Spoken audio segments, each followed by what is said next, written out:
Okay.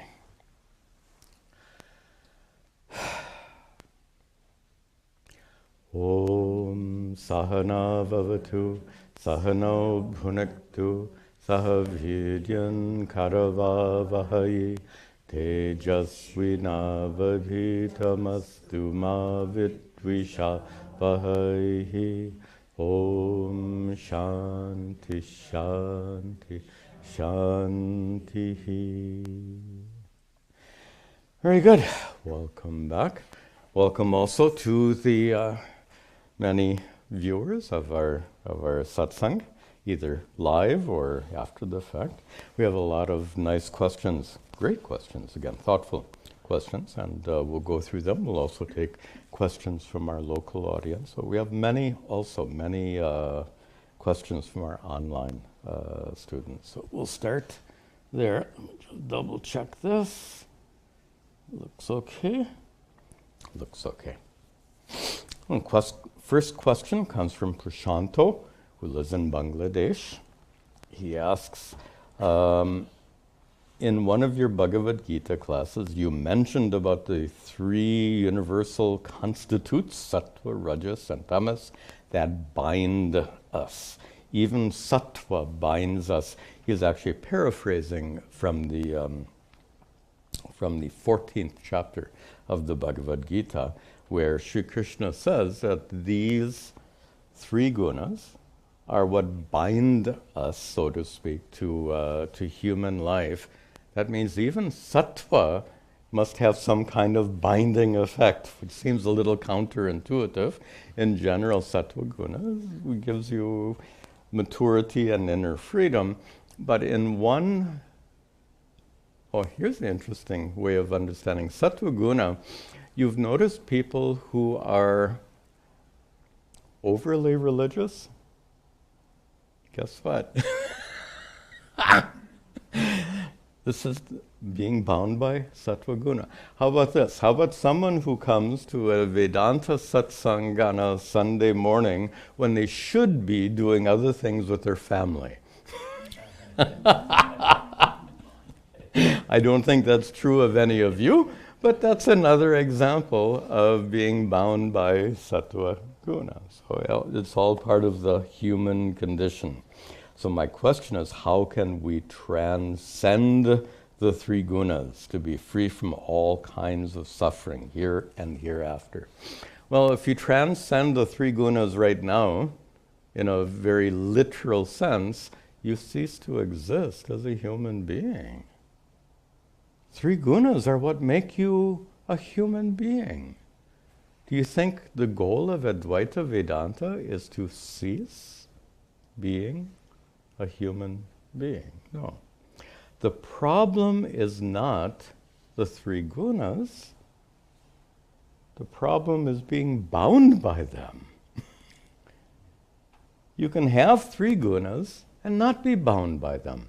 I mean, we'll lead up to that about it. Can you have an automobile, car, and not be married to it? You know how some people love their cars? I never understood that. May not apply to any of you, but you know how some people have that thing. So they love their cars. Well, you can have a car without loving it. You can have a car without being attached to it. You can have a car without being bound to it. Without being bound at all. If you park your car in the parking lot and you come back and see a taillight broken, if you get upset, that's bondage.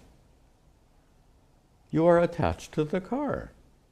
To a car, of all things. Oh, who broke my taillight? Interesting, you use that language, right? My taillight. The taillight is on your head, or the taillight is part of the car. But notice the language we use. Who broke my taillight? If your car gets a dent, it's like you get a dent. This is attachment. And obviously, that kind of attachment is due to identification, and Advaita Vedanta, Vedanta in general, takes care of that identification. When the identification with your car is removed, then there's no more bondage to the car. Apply it everywhere else in your life. And a big issue is when parents are attached to their adult children. Whoa! A formula for suffering. Your children are separate from you like your car is separate from you. But whatever happens to your children seems to affect you a lot. That is identification and attachment leading to bondage to suffering. Your body, obviously, identify with the body. Whatever problems the body has affect me. Who says my body is sick? No one uses that language. I am sick. That shows the identification. Wherever there's identification, there's attachment. Wherever there's attachment, there is bondage. So this is the problem. By the way, our definition of attachment, just to make sure we're all on the same page, emotional dependence. To be attached to your body means you are emotionally dependent on the condition of your body. To be attached to your children is to be emotionally dependent on your children. That's a fact. That's a reality. To be attached to your car is to be emotionally dependent on the condition of your car. So, as I said, the identification leads to attachment. Attachment leads to suffering. That's bondage. Can you have 3 gunas without attachment? Your body is made of 3 gunas. Mind is made of 3 gunas. Everything that comprises you as a human being is trigunatmika, to use the Sanskrit terminology. It's made of these 3 gunas. So why get rid of them? As we started our discussion, they're natural. Here's another perspective. Bhagavan made you of 3 gunas. Who are you to decide that we should get rid of them? Silly, right? So 3 gunas are natural. When we say transcend the gunas, it means to disidentify with the body, mind, senses, etc., so that you're not attached, so that you're not in a state of bondage. So again, the problem is not the gunas, but rather being bound by those gunas. That's Prashanto's question. Next comes from Martin, who lives in Montreal. Welcome, Martin. Haven't gotten questions like this. How did you choose the deities, the murtis, for Arsha Bodha Center? So in our main hall, we have a beautiful altar with deities, and even here. Actually, can I show that? This one, not that one. This one, here we go. So here you see in the center, Sri Radha Krishna. To the left, if you're watching the video, you probably can't make it out. It's Ganesha, and to the right is Dakshinamurti Shiva. Why these deities? Well, in the main hall, actually the Ganapati and Dakshinamurti Vigrahas were actually gifted by my guru, by Puja Swami Tadatmananda. He had his Shilpi make those murtis, and they were shipped here, and they were installed actually by priests from the Arsha Vidya Gurukulam. They were very nice. And of course, Dakshinamurti Shiva is the main deity at Arsha Vidya Gurukulam, our parent ashram. And the reason for that is, if those of you who know Puja Swami Tadatmananda, you know very well that he found such powerful symbolism in Dakshinamurti Shiva, in this parampara, in this lineage of teachings. We trace the origin of all this spiritual wisdom. We trace it back to Ishvara, and there's some mythological stories associated with Dakshinamurti Shiva. I don't think we need to go through those stories right now, but that led to the installation of Dakshinamurti Shiva as the main deity in his Salisbury ashram, also the main deity in his ashram in Coimbatore in South India. So the importance is very clear. And generally, whenever Lord Shiva is installed as a main deity, Lord Ganesha is installed as a subsidiary deity, as it is in Salisbury. So we have here also Lord Ganesha. And in the main hall, have you noticed that the Ganapati and Dakshinamurti Shiva deities are made of black stone? And in the center is Lord Radha and Krishna.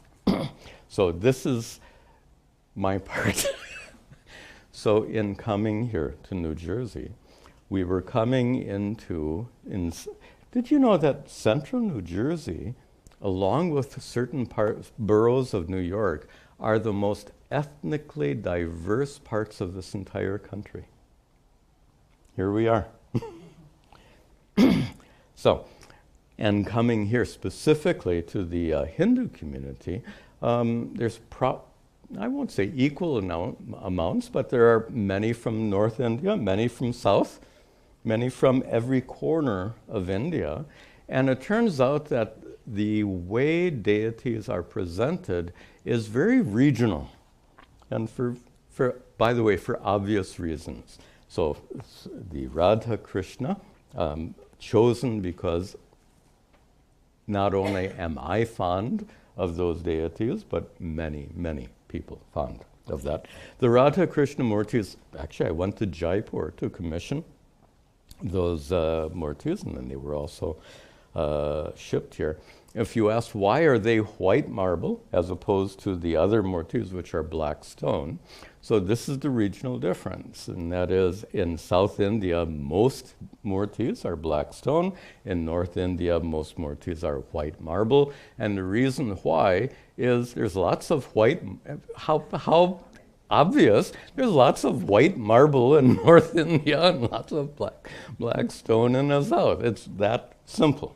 So this is how we have these deities. Okay, next. This is from Arun. Arun lives in Bangalore. He asks, when meditating... Oh, thank you. Boy, I keep really spacing out on this. You have to do this one. Thank you. Arun asks, when meditating, how can we prevent drifting off into deep sleep? And I don't think Arun is the only person who has this problem. Several observations to be made. First observation is when you sit down to meditate, if you're tired, sleep is likely. And here's the problem, not just in this country, but everywhere. People are so busy that you're always tired. So if you sit down when you're tired, then how can you avoid? Which is why, if that's true for you, if you are tired in the evening, meditate in the morning, by all means. On the other hand, if you get out of bed groggy, then maybe morning is not the right time for you to meditate. So meditation is a highly personal thing. Whatever works for one person may or may not work for someone else. So you have to find out what works for you. So first observation is find a time of day that is suitable for you so that when you sit down to meditate, you're not tired. Associated with that, I'm smiling because every teacher has their own little quirks. So some teachers have the quirk of saying you should avoid all intoxicants, and then they extend intoxicants to include tea and coffee. I don't think people really get intoxicated from tea and coffee, but there are teachers who believe that, and then they instruct all their disciples, no tea, coffee. I'm on the other side of that divide, more tea and coffee, because at the time of meditation, if your body can handle those stimulants without any kind of discomfort, it helps me, at least speaking for myself personally and other people I've helped, it works, it helps. Before I meditate, at least one big mug of coffee. Now, if your body doesn't handle these stimulants very well, then it may not work for you. But assuming that your body does handle stimulants, then what's wrong? Why? Anyway, I don't get the argument. I don't think they're intoxicants. Final suggestion would be start with pranayama, and especially the more vigorous kinds of pranayama. They have this bhastrika, or through your nose. These kind of invigorating kinds of pranayama. I personally find this ujjayi is invigorating. If you do it when I teach it, I always teach it in a modified way, in which it's only during exhalation and not during inhalation. By using the constriction of the air passage with your larynx muscles, you increase the air pressure in your lungs, forcing more oxygen into your lungs. Respiratory therapists use a similar technique. So, pranayama, by the way, if you're not familiar with that ujjayi technique, on our website, in the course in meditation, you'll find a class on that ujjayi meditation technique. So there are some ideas. But let me end with one more observation, and that is most people are chronically sleep deprived. If you're chronically sleep deprived and you sit down to meditate, what do you expect? So get rest. How can we dedicate our lives to spiritual growth if our physical bodies and minds and prana are not in a healthy condition? So we need a healthy body and mind, and it's important to take care of ourselves. Next question here from Vikas. Vikas lives in Netherlands.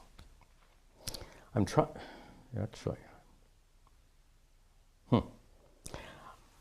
trying to understand Shiva Tattva from the Samudra Manthana point of view.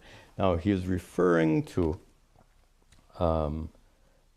the symbolism of this wonderful Puranic story, where when the Devas and Asuras were on opposite sides of churning the ocean, so Mount Meru in the middle, and Vasuki wrapped around, and they're pulling and literally churning the milky ocean. And among the many things that came out of that churning, many good things, and a few not so good things, including this poison, hala.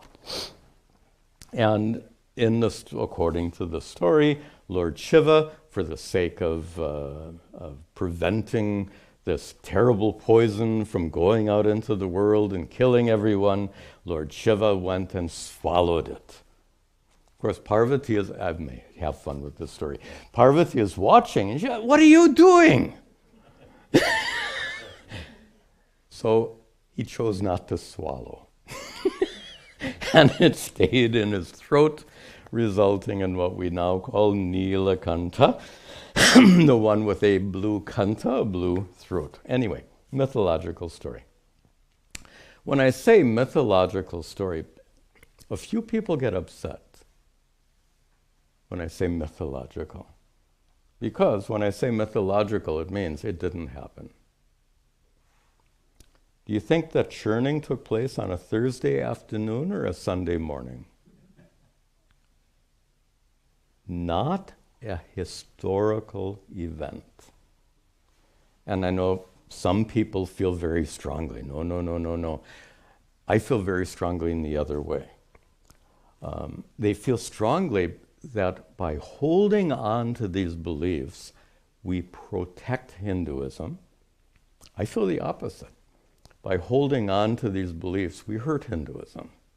Now, you don't have to you don't have to agree with me, but if we hold on to unreasonable beliefs, how will that affect future generations of Hindus who are less likely to be accepting of these wild stories? We already see a tremendous shift among Hindus. Older generations are more inclined to be accepting. Younger generations, much less inclined to be accepting. So flash forward 100 years. Do you think a young Hindu man or woman 100 years from now will be particularly inclined to accept these stories as historical events? I think that's an unrealistic expectation, and by insisting that we have to hold on to these stories, we have to assert that these stories are real, these stories are true. In my opinion, it may have helped generations before. Today it's very marginal, and in the future I think it won't help at all. But let me reiterate, and I've made this point several times, when I say these stories are mythological, did I mean useless, worthless? No. We learn so much from stories. I've mentioned this in other classes as well. Have you ever read a novel and learned so much from it? How about that? We can learn from fiction. And why not? So the ancient rishis were so clever. This is, I think, a very helpful way of understanding these stories. The ancient rishis had this tremendous wisdom. Tell me, are ordinary people interested in wisdom? Walk up to a random person and ask, would you like some spiritual wisdom? Non-starter, as they say. But if you ask someone, would you like to hear an interesting story? That they'll go for. So, what the rishis did in these wonderful stories, mostly found in the Puranas, not exclusively, but mostly found in the 18 Mahapuranas and the subsidiary Puranas, the rishis were clever enough to take profound spiritual principles and put them in the context of these wonderful stories. Because if it's not interesting, who will read it? Who will study? Who will listen? And already, even today, we see that.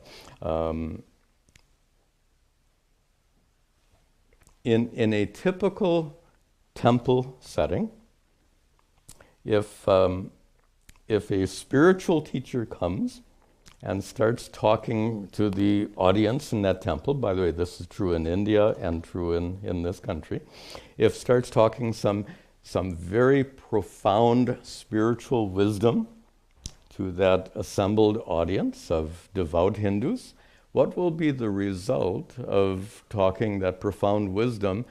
Everyone will nod off. Not everyone, but many of the attendees will nod off. As opposed to if a teacher comes and uses stories to convey spiritual truths, very effective. So this is the value of our Puranas and other stories. So notice, at no point did I criticize or put down these stories. They're so valuable to present these teachings in a way that is helpful for people. It's, you know, the old story of putting some honey with that medicine to make it work. So anyway, this story is a good example of a. Okay, so Lord Shiva drinks the poison that emerges from the churning of the milky ocean. And what exactly is it? Symbolism for one's spiritual journey, Manthana. And what exactly is the Shiva Tattva that is symbolically removing toxicity? Hala, hala. So Vikas is asking some very thoughtful questions, and there is no one correct way of interpreting these stories. They are intentionally open for various interpretations, because notice the difference between a mythological story and a spiritual truth. If you modify a spiritual truth, does it become better or worse? In fact, we use the word, strong word, it becomes corrupted. Take an equation, 2 + 2 = 4. Let's modify it a little bit. 2 + 3 = 4. Hey, wait a minute. You can't do that. It's a corruption. So,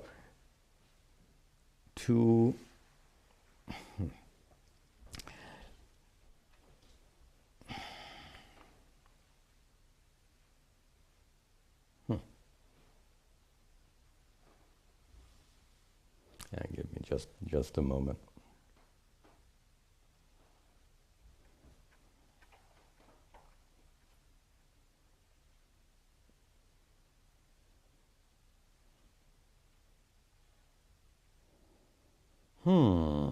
Sorry. I'll pick up the thread in just a moment. I deal with, we all have different health problems, and I have this vertigo problem and so forth. Sometimes it becomes a little disruptive. Okay, let me try to come back here.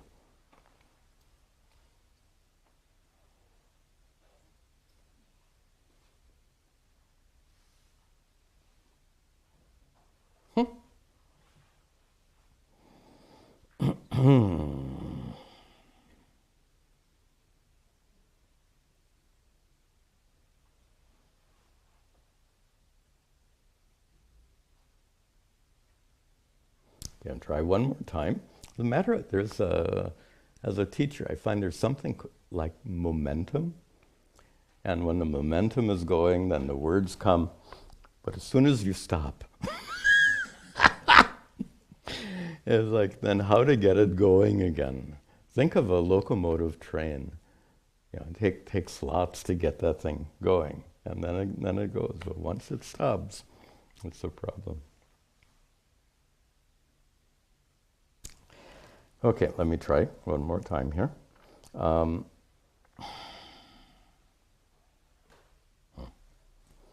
having some difficulty, so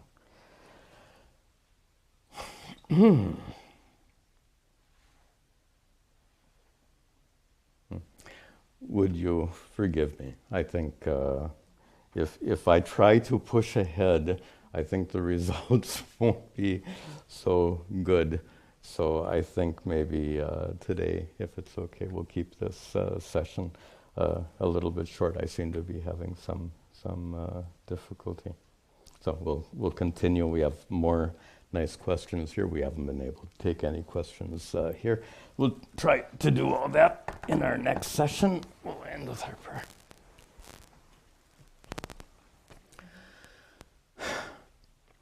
Om Sarve Bhavantu Sukhinaha Sarve Santu Niramaya Sarve bhadrani pashyantu ma kaschad dukkha bhag bhavet asato ma sadgamaya tamaso ma jyotirgamaya mrityor ma amritangamaya. Om Shanti Shanti Shanti Om. That's it. See you next time.